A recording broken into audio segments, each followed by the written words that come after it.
So it's the middle of June. I'm drinking my medicine.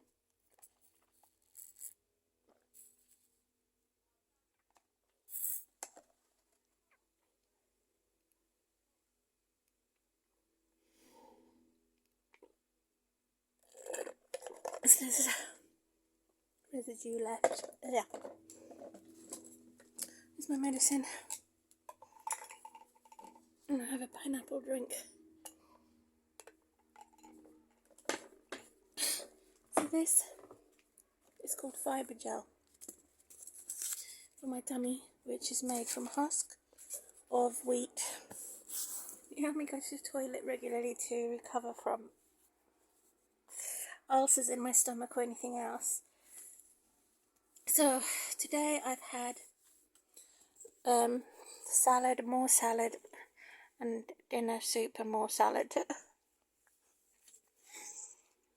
The title of this video today is What a Neighbour Is. What is a neighbour?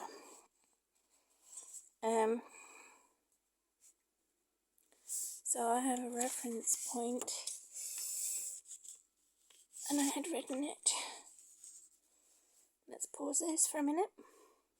So here are my notes, and I had written what is a good neighbour, particularly an example of Luke chapter 10, 25 to 37, in reference to somebody who was unexpectedly caught and robbed and beaten up.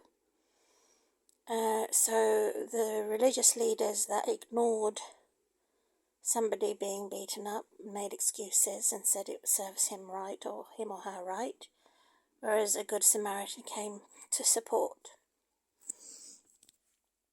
So I found this in the Bible. I'm going to open the actual Bible and read it. So while arrogant people are washing their windows and boasting that they haven't got anything wrong with them, they're not sick or anything like that, and they're not in trouble, because they're protected by their governments and their systems, whereas I'm saying that God is protecting me. So I've got here plates that I've cleaned today. Plate number 1, plate number 2, plate number 3. So that's been washed and cleansed. I've also separated the things that is rubbish and the things that are not rubbish to help me drag it across the floor in bags, because I cannot lift and it's too painful. I've also prepared my carrots for my pets. I have a pet rabbit over there, 2 of them, 2 sisters, and a hamster over there. So that's prepared for them this evening. I like to freeze my water in recycled bottles, so bottles that have been reused, such as the cup. And I prayed that God hears my prayer to say to take the curses and the condemnations back on the individuals who have insulted me, and said that I don't have expensive glasses and cups and saucers and pots while they do, busy entertaining their guests, while I haven't had any guests all my life. It was only enemies that saw me and who had insulted me for having so little. So I said, God, I'm recycling my things, I'm freezing my water to kill the bacteria, then defrosting it, and I'm taking care of my animals to my best ability, giving them spring water, not tap water. I'm having tap water that has been frozen and then defrosted or boiled. So while they're mocking me and saying all sorts of horrible things, they're the worst type of neighbour. So again, it's reference to Luke chapter 10. Trying to find Luke chapter 10. It's very bad that they would find something about you or me to say we're going to criticize you without actually knowing knowing the individual very well, and even if they do know the individual, they will still arrogantly, that's that evil north personality and land or culture, to condemn the sickly, the crippled or the disabled, the Down syndrome, or people that are born deformed, divorced women or men who have come out of violent relationships and that are alone, elderly, frail or fragile people, weak people, poor people, are all insulted, and yet the actual lot that is insulting them, saying that we're the ones who are irresponsible, are advocating to be Christians, and at the same time they're ignoring us, walking by and making excuses to say, oh well, we should invite ourselves. We don't invite ourselves, so I should not be blamed for not being part of a community when I did do an outreach. I did do an outreach to several places, and they didn't have a callback system. They expected me to chase them, and because of my status being unemployed, they didn't recognize me. So they're boasting that they had their debts cleared. They're boasting that they're having everything that I've never had, such as camping, going outside, swimming, and doing things for adults and for their children as selfish spoiled brats, because they belong into a status quo of employed versus the unemployed and the sick and disabled, which is disgusting. Or they're too busy cleaning their windows, making excuses why they did not come back to me. And so it's not my error that religious places, nearly all religious places in England do not have a callback system. Whereas, for example, some other charities that are non-religious do have a callback system, and they do check to see how you can become involved without you having to chase them all the time, particularly in a hardship. And so that's the bad thing. And so Luke chapter 10 verse 25,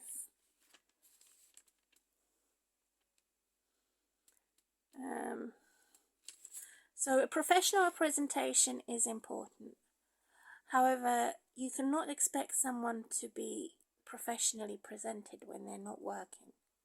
That's unreasonable behavior. You cannot be disgusted as someone who could hardly stand up or walk and not shake or shiver and want to collapse or faint. So they're actually laughing and insulting the weaker, because they think that they're the privileged in the society for their status quo, which is, so they're disgusting of us, while God's people are going to be disgusted and embarrassed of them. It says, anyone who is embarrassed of me and my angels, God will be embarrassed of them. And it is embarrassing the way they blurt out their energy and at the same time mock and insult the weakest. And they imagine something that I have done wrong, that to look for fault when there is no fault. They imagine that I hadn't been polite enough, or that I was the one who had provoked someone, when in fact it's the other way around. So they're the worst type who have been glorified at religious places of worship, many of them. Many places of worship have such individuals and groups. So I haven't brushed my hair yet. I plan to. I have a brush over here. Instead of using water, because my shower is not the best at the moment and needs to be repaired, I'm going to be using oils to comb my hair and make sure that the knots come out. So instead of using water, I'm using oil because I've had bleached my hair and I don't want to ever bleach my hair again. I was thinking of making my hair of mahogany colour, sort of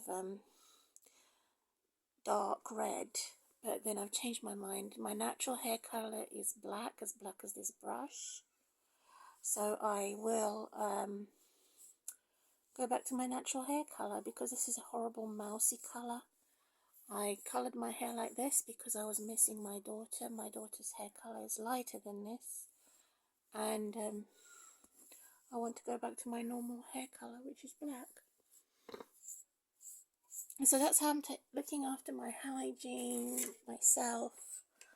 But evil spies who I suspect are spying at me in my home from a loft somewhere with a secret camera I cannot prove, they are there. I just have a feeling they are. I just have this sixth sense that they're doing something illegal that they shouldn't be doing to glorify Satan, to say that they're so powerful. They're the old powerful ones. They can make crime and be immune from crime, which is them who is disgusting. It's the same as going into somebody's toilet or looking under somebody's chin or under somebody's nostrils and then mocking them, using the worst place of camera to mock somebody. I've looked under somebody's nostrils and said that their nostrils are really ugly, and the very people that are doing this, that are sadistic, are not people, they're demons. It's them who have a problem. And so I should not have to be anxious to justify myself. But those who are anxious to justify to Jesus and to God Almighty,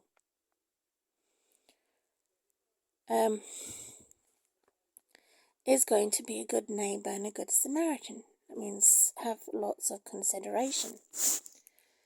So when the bandits and the hooligans and the lunatics and the maniacs, sociopaths, psychopaths and schizophrenic adulterers came, they stripped him, beat him up and made off, leaving him half dead.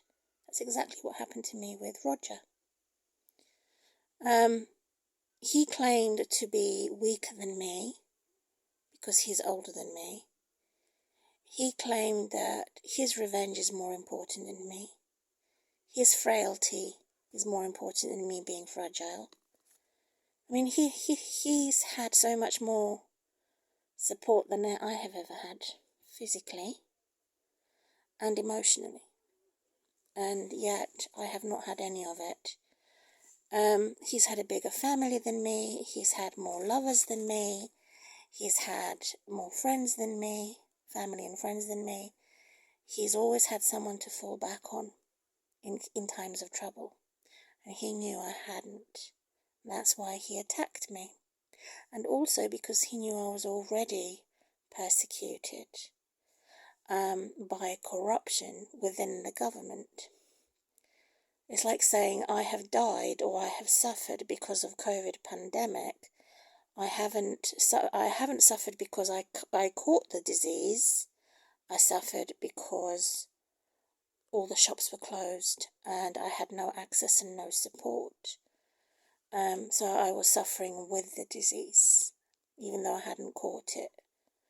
And so having the lockdown system and severe fear and control had left many people half dead because they were stuck in a situation with pre-existing medical conditions that had nothing to do with COVID pandemic. So that's the case. Very similar, or shall I say parallel in the parallel universe to, or the, shall I say, to, what's the word, paraphrase, a similarity to the man being robbed or a woman being raped,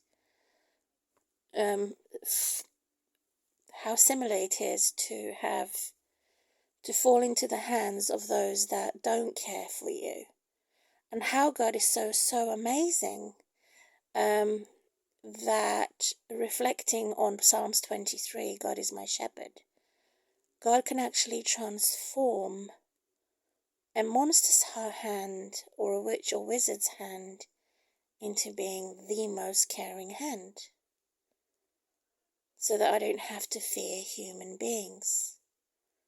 So how did God turn my enemy into a friend? How did God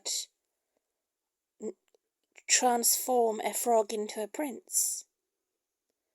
And the answer is because God was protecting me and keeping me from being overwhelmed of the idea that I was being overpowered by a liar and by a thief and by an actor who had no best intentions. So this is the case of everybody that is in the category of a bandit, a robber and a rapist, that only put themselves first. That is an example of a robber and a rapist, and the opposite of a good Samaritan, a good neighbour, because they expect you to be afraid, because they, as a bandit, robber or rapist, have created the crisis. Because they have created a crisis, they expect you to be afraid.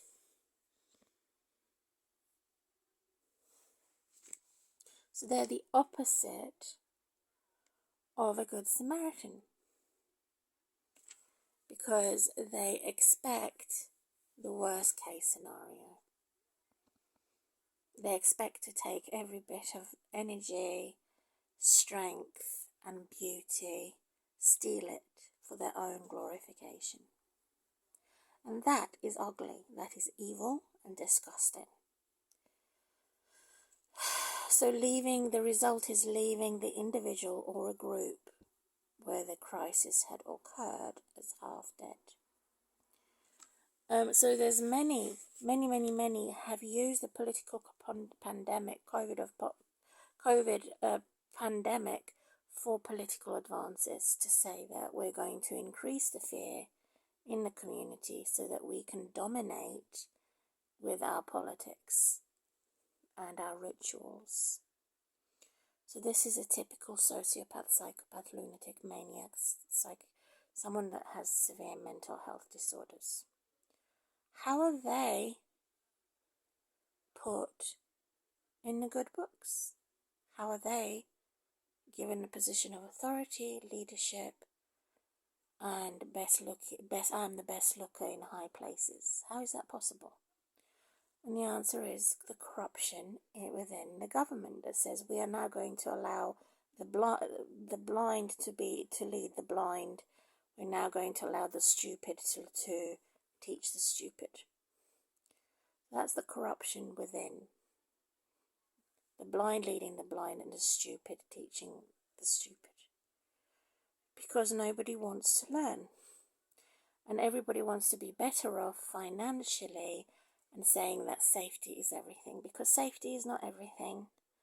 I think is it certain individuals in a culture of white people, I think it's Scandinavia or some up north country, I can't remember on the top of my head. They have a culture as certain individuals to ensure that their children have as much freedom as possible during play, because that's when they learn to toughen up and to look at the obstacle course and find a way around the problem, to resolve the problem, to go around and about the problem, to rectify a mistake or an error on a computer or outside in the playground, even if it results in an injury, being unconscious, how to deal with problems, how to resolve problems, how to protect each other during a death threat, or even a learning first aid at a very young age, and survival at a very young age. How will they know? How will they learn unless they become injured themselves, or unless they come into confrontation with an enemy? They will never learn. So at some point in our lives, everybody, whatever age it is, will have to succumb to this teaching that God is our shepherd, and God will help us. And God also sends shepherdesses among us, so that we're not going to be abandoned and left half dead. That's the whole point of a computer and the social networking system, is that more people have relied on the internet, Facebook and YouTube, making sure that I'm not going into the deep web, because I am part of I don't want to call it a vulnerable society, but I know I had to acknowledge that I am an ethnic minority. I am half caste. I also have to acknowledge that I am the marginalized community. I also have to acknowledge that I am living in a swamp or some type of ghetto where individuals are criminals and are immune from their crimes. So that means they can get away with doing bad things, such as stalking and spying on their neighbour and wishing their neighbour ill and wrong. And so that's the example of Luke, where God gives us an example, God's Son, Jesus, to 2,000 years, to nearly 3,000 years now as an example. It's still relevant for today.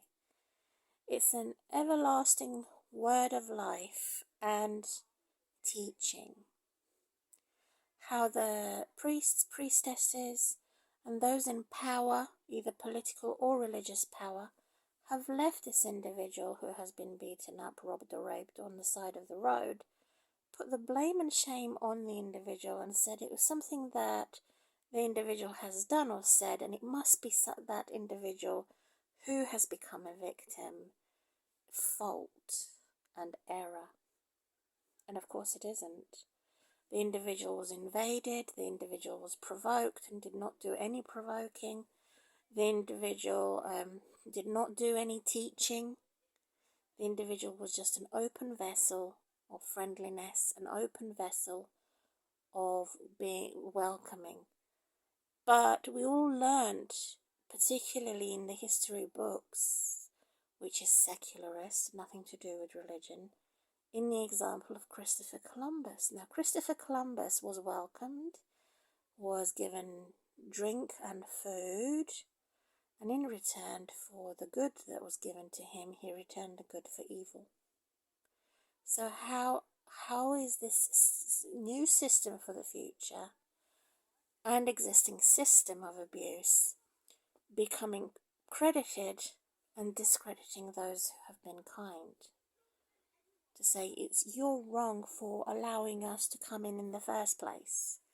You're wrong for letting us mock you and insult you in the first place, and being nice when you should have been nasty. So they're dominating the mood. It's their mood swing now. I have to be in a bad mood when they're in a bad mood. I have to be nasty when they're nasty, because if I'm not, they'll ridicule me and say I'm stupid.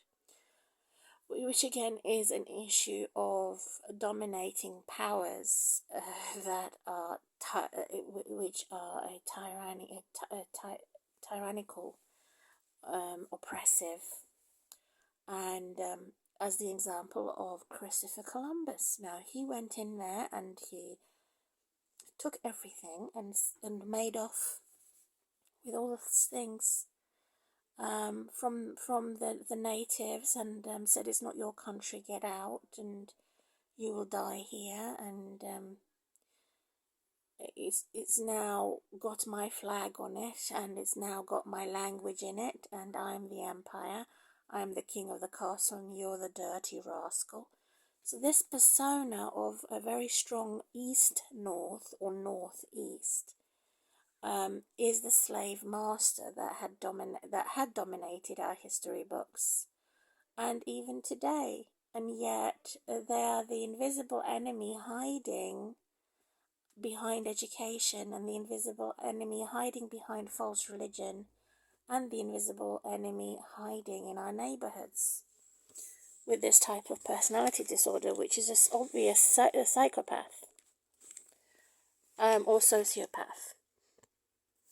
So how has this happened that Christopher Columbus is now more beautiful compared to somebody who is the opposite of Christopher Columbus? And the horrific, something you can make horror films out of, films of actual, it's not some fiction, it's a real life encounter. How can this happen? That someone who has destroyed everybody else's potential, best potential and reputation, to steal it for itself, be credited in history, remembered in history, and promoted in the future systems. Through our social network, promoted in the future systems, in our working environment, promoted in our future systems, in our religious places of worshipping God, and promoting in the systems of politics. It should not be happening because it's a corruption. We don't want Christopher Columbus lookalikes. We don't want Christopher. If I was a man and I looked like Christopher Columbus, I would want to have plastic surgery. If I was a man and I looked like my dad exactly, I would want to have plastic surgery. Even now, I'm a woman, and this part of my face that reminds me of my dad every day, it's the same as being burnt and surviving my skin being peeled off. It's the right reason to have plastic surgery. It's the wrong reason to have plastic surgery when, however, you're doing it in vanity. If you're doing it because you have been psychologically abused by members of your relatives, family, or anybody, then it's the right thing to do. So it can be right to be anxious, to fear God, to justify oneself, to do what is right in the name of God, in the name of Yah, in the name of Jesus.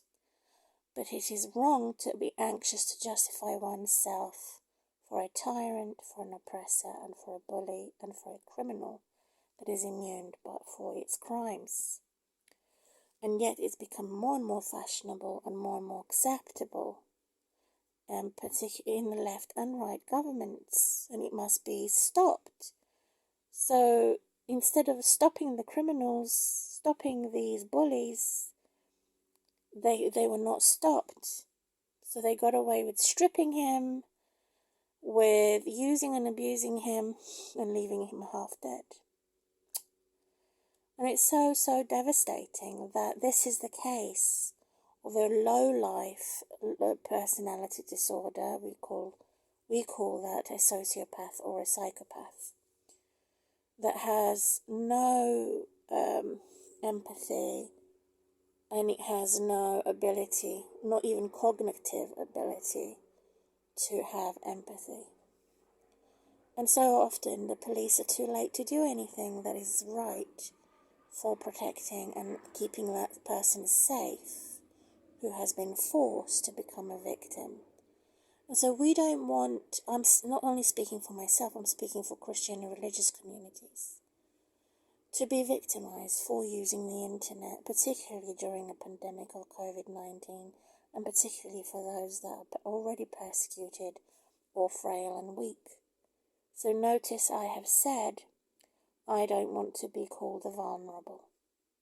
I want to be known as someone who is crippled, disabled physically, not mentally. If I had fainted, or collapsed, is that a mental illness? Yes. I obviously need more rest and more sleep from exhaustion or from insomnia or from any other reason. So God has come to remove that, says, give your burdens to me, and I will make your heavy burdens light so that you can rest from insomnia, from physical pain, from mental sickness, or from any anxiety, because you come as you are. A little heart to come as you are. So that's what the Good Samaritan did, to make the one that was victimized by the villains in the village have that freedom to acknowledge that he because he fears God and because he surrendered his whole life to God. And the Good Samaritan, he doesn't have to be afraid anymore. However, those that do not fear God will have to be afraid, because God has prepared a place for them, and what goes around comes around. Whatever they have done for evil, evil will be done to them the same or something worse. So the way God disciplines God's people is different from the way God disciplines or condemns, to say, take your curses back. God is not the originator of the condemnation, the devil is. When God says take your curses back, it's something to fear God more than anybody or anything. So this Good Samaritan had happened to take him off the same road that was dangerous, when he had acknowledged that he was at a dangerous place. And he was ready to do anything to ensure, as a Good Samaritan, that the rescue mission was done properly. Today they care to rescue animals more than they do humans, which is another evil thing, because obviously the humans are more important than animals. So he did everything, planning everything in detail as a Good Samaritan, travelling on the same road to move him, relocate him, first of all, and then second of all, allow him time to recover in rest, and thirdly, to bandage the wounds and any bloody area. And so my bleeding has stopped. I had recently been bleeding. Some ulcer had burst into my tummy. I didn't have to go to A&E or hospital, thank God, because that is where a lot of the airborne diseases are. I'm drinking plenty of water. I'm eating plenty of green salads and soups. And so oil and wine is one way of sanitizing. So if I cannot wash my dishes in water, I would use alcohol. So I've got vodka here, but it's very strong vodka. It's actually 25 volume percent, no, 37.5. It's very strong, distilled 5 times over, which is a sanitizing thing. I'm cleaning my microwave with vodka rather than using sodium bicarbonate. In Serbo-Croatian we say bicarbona, soda bicarbona. But sodium bicarbonate is like salt crystals. I prefer vodka or any other natural fragrance to remove the bacteria and kills 99% of the germs in my immediate surroundings, particularly if I cannot stand or sit. So this helps me, including any wounds that I have, to make my own sanitation, so mixing water with alcohol. So this is amazing that 2,000 or 3,000 years from now, the innkeeper and the Samaritan knew the property of wine being poured on the wounds, having medical properties, and they knew that. So that was common knowledge in them days.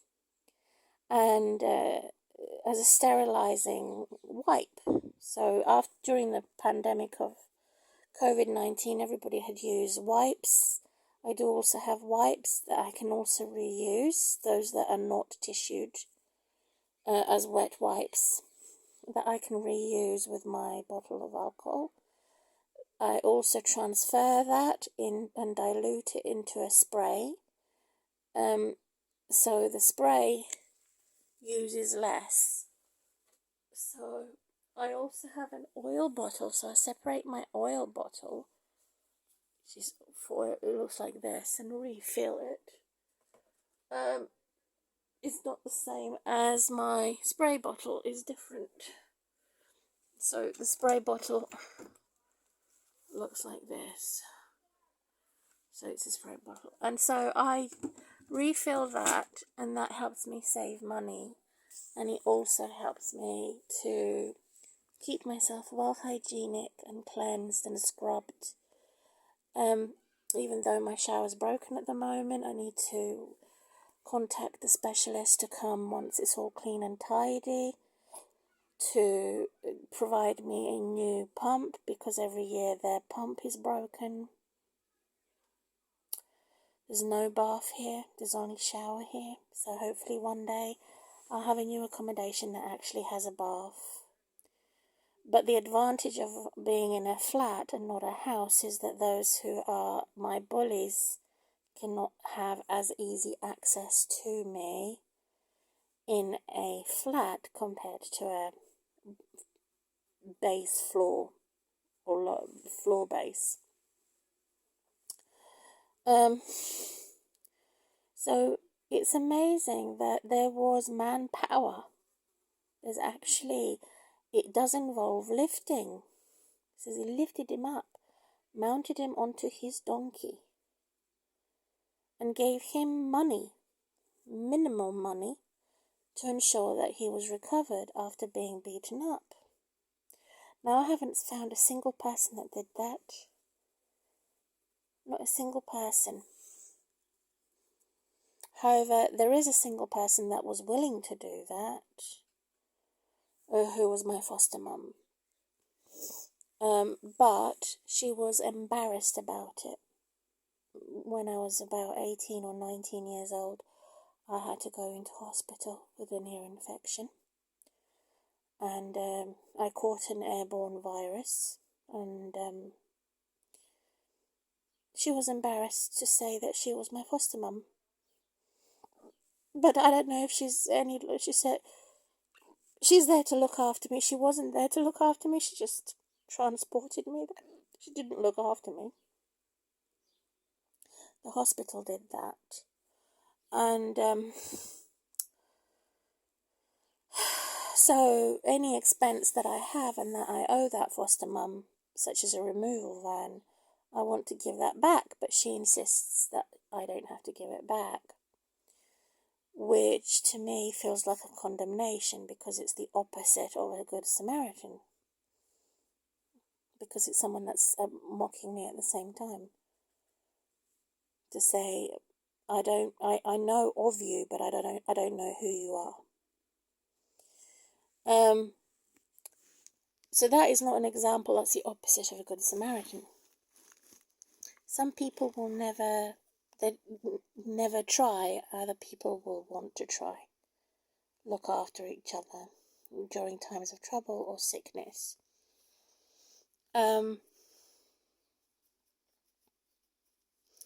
So we would fail looking at these three basic things.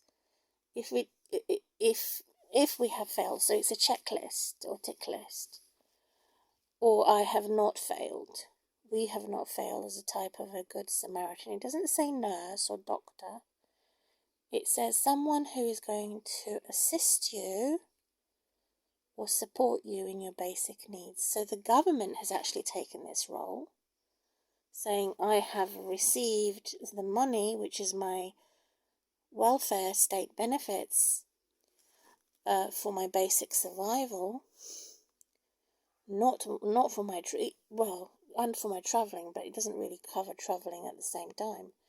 So it fails on that system. I have already asked to have a blue badge, and they denied me.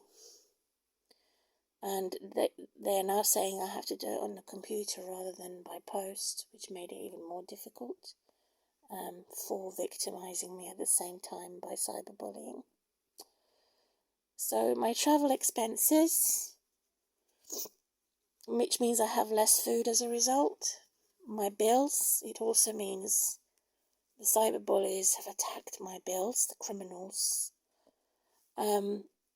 Because I was on a trial basis, I was unaware of the fact that they were paying for my gas and electric, as I was on a trial basis for electricity only. I didn't know that they transferred my gas and electric.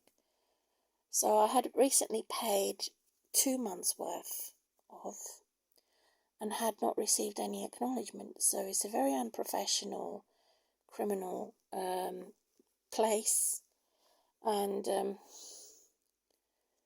I'm being financially beaten up by him. I have to chase it up. So there are many unprofessional companies, for example, that can beat you up financially, or they can ruin your reputation.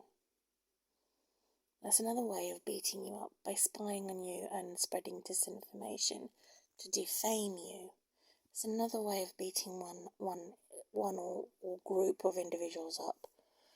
So it's the opposite of a good Samaritan. So these 3 things, what he did, he lifted him up to have a transport, relocated him, number 2. So lifted him up, number 1, put on a transport to travel. So he totally incapacitated, paralyzed, unable to move. Then came to a location accommodation, number 2, to be relocated. Then bandaged, number 3, to recover from the being beaten up or protected. Pouring oil and looked after him, number 4. That means allowed him to have rest, sleep, food and drink. And number 5, he came back to check on his progress. Now, this does not happen anywhere.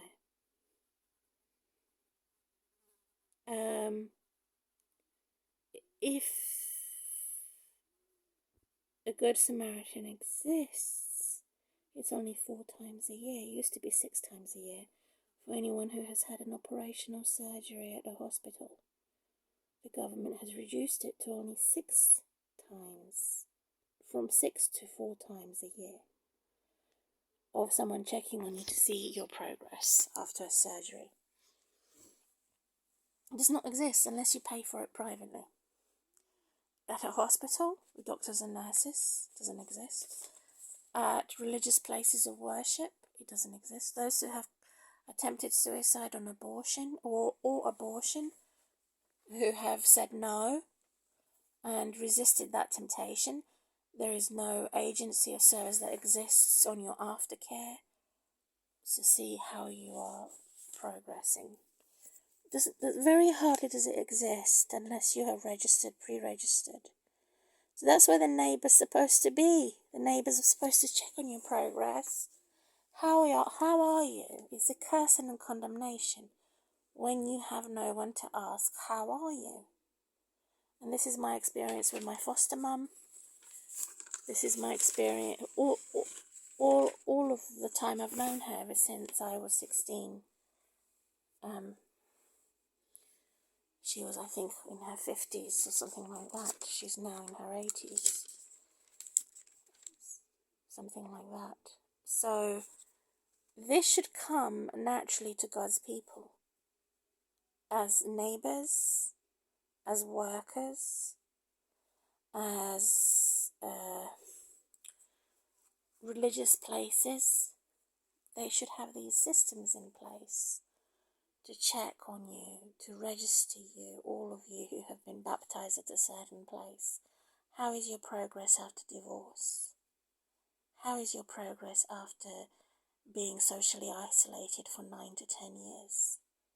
How is your progress after being tortured and you have injustice? Instead, we're relying on the government to be the Good Samaritan and to give us food parcels and to provide for us a social gathering through the internet. And it shouldn't be like that. The main person we should rely on are religious places of worship and our neighbours, not the government. And now it's the other way around.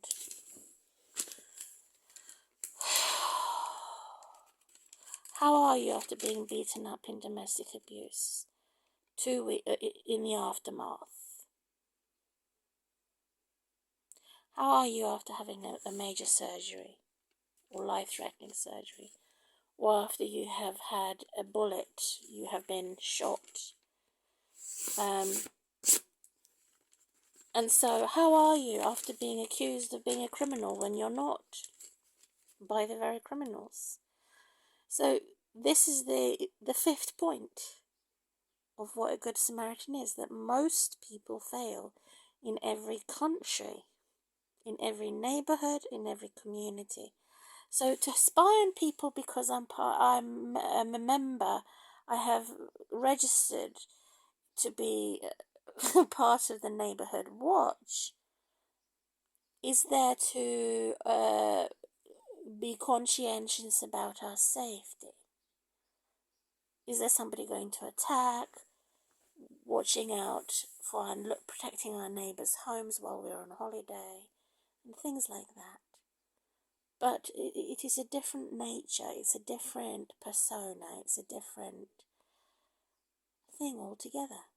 Neighbourhood watch is not the same as a Samaritan, the Good Samaritan that God talks about. And then I also provided extra expenses that you have. If I hadn't given you enough money during the time I had left you, I have not abandoned you when I came back to check on your progress and your recovery. Did you need extra bandages? Did you need extra clothing? Do you need any extra underwear that fits? Any shoes?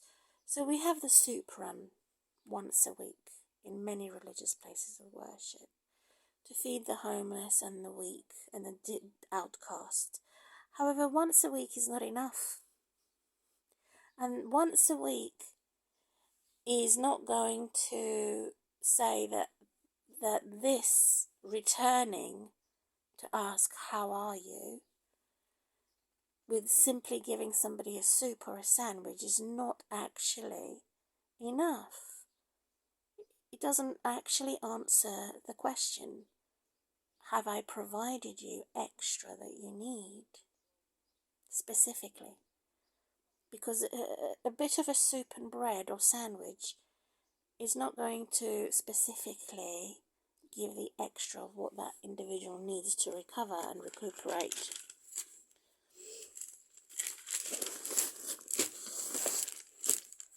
So that means coming closer to those that you're trying to rescue and help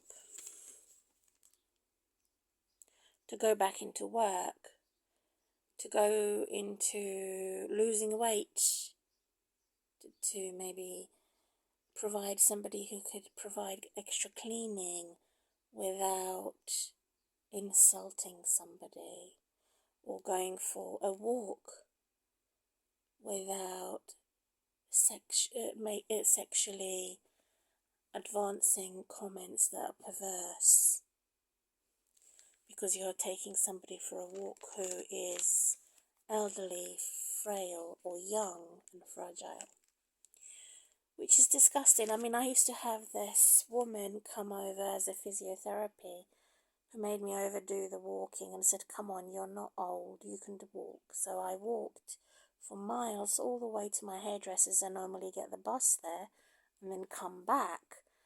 Soon after, I had my epidural injection in my spine. As a result of that, my spine collapsed.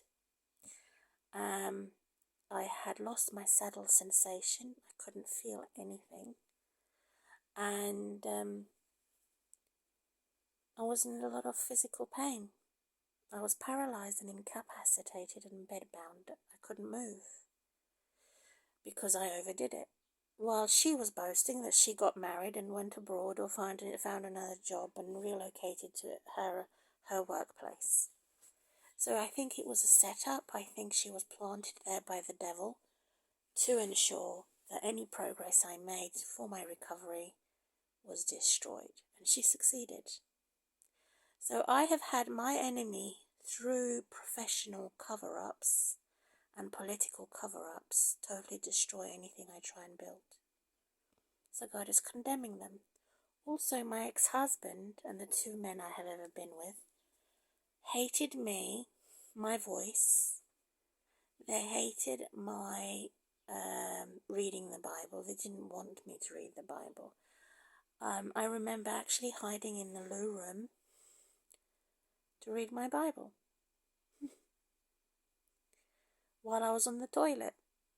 And I remember saying it was a book, and it wasn't. I didn't even say anything. I just put a cover on it to make it look like it's an ordinary book.